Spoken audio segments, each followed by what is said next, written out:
Coucou tout le monde! Aujourd'hui, rendez-vous dans la salle de bain. Donc, un nouveau conseil beauté, c'est-à-dire, vous êtes un peu comme moi, donc c'est-à-dire que de toute façon, bon, je vais vous dire, enfin, vous savez mon âge, mais à partir de 25 ans, on sait tous qu'au niveau du visage, et ben, la peau est moins ferme, donc des petites rides apparaissent. Donc là, ici, nous avons les pas de doigts, on a ici les rides du lion, là, ici, hein. Voilà, donc le visage est marqué, plus ou moins, hein. Voilà, j'utilisais toujours des produits de la marque Nux depuis mes 25 ans, j'adore. Bref, vous savez que j'ai reçu à Noël plein de choses pour faire des cosmétiques bio maison à base d'huile essentielle. Donc je me suis lancée dans le sérum crème de jour et de nuit anti-rides. Alors pour ça, il vous faut du gel d'aloe vera pur. Donc où vous avez des aloe vera chez vous, vous coupez les tiges et vous récupérez le gel de la tige. C'est bien meilleur, sinon vous trouvez des formats comme ceci dans le commerce sur internet. Donc ce qui est pratique avec ce pot, c'est que vous voyez, c'est un doseur. Donc au moins quand vous clipsez dessus, vous avez une dose qui sort. Donc il vous faut du gel d'aloe vera, de préférence bio. Donc si vous prenez directement avec la plante, tout va bien. Après, sinon, il faut aller sur internet et faites attention bien au logo cosmétique bio qui est ici. Voilà, et il vous faut des immortelles de Corse. Alors cette huile essentielle, je vous avoue, j'ai tiqué un peu parce qu'elle est un peu chère. Vraiment, hein, immortelle de Corse. Prenez pas autre chose, c'est vraiment celle-là qu'il nous faut. Donc le petit pot, vous voyez, 2 ml, j'ai payé 19,90 je crois.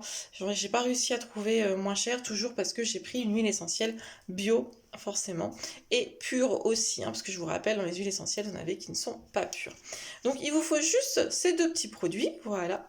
Donc le concept, ce que ma recette dit, c'est sur 20 ml de gel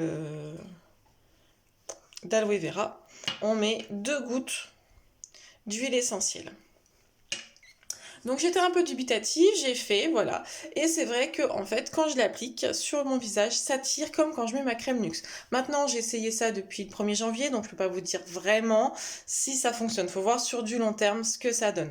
Donc ça vous fait un coût de revient, on va dire environ à 25 € le premier pot. Mais après, en fait, comme vous avez l'huile essentielle qui coûte très cher, il vous reste que l'aloe vera. Et donc sur un an, je pense que franchement, on est gagnant au niveau du porte-monnaie, hein. Ma crème Nux plus le sérum Nux, j'en avais pour une cinquantaine d'euros. Je faisais 3 mois avec. Donc vous comptez, ça fait 200 € à l'année. Là, 25 et après j'achèterai juste le gel d'aloe vera. Enfin bon, j'ai des aloe vera à la maison, donc du coup je l'ai fait maison.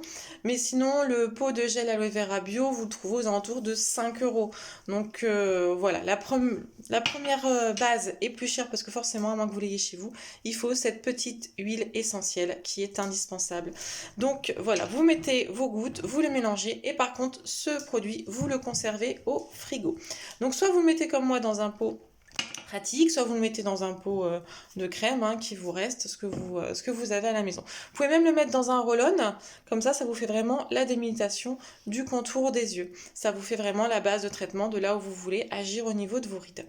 Donc ça c'était le conseil du jour, bio et éco, puisque normalement éco, parce que sur l'année ça va coûter moins de 200 € en ce qui me concerne, et bio parce que forcément on n'utilise que des produits biologiques, issus de l'agriculture biologique. C'est hyper important pour la peau et pour la planète. Voilà, donc maintenant, je sais pas, je verrai avec vous au fil du temps si mes rides continuent à se voir ou si elles restent comme ça. Donc si elles se restent comme ça, voyez, bon, après j'ai plus de la trentaine, hein, donc forcément, mes rides, on a beau faire ce qu'on veut, mettre des traitements dessus, mis à part une chirurgie esthétique, elles seront là et on pourra pas faire grand chose. Voilà, c'était le conseil du jour. Bonne journée!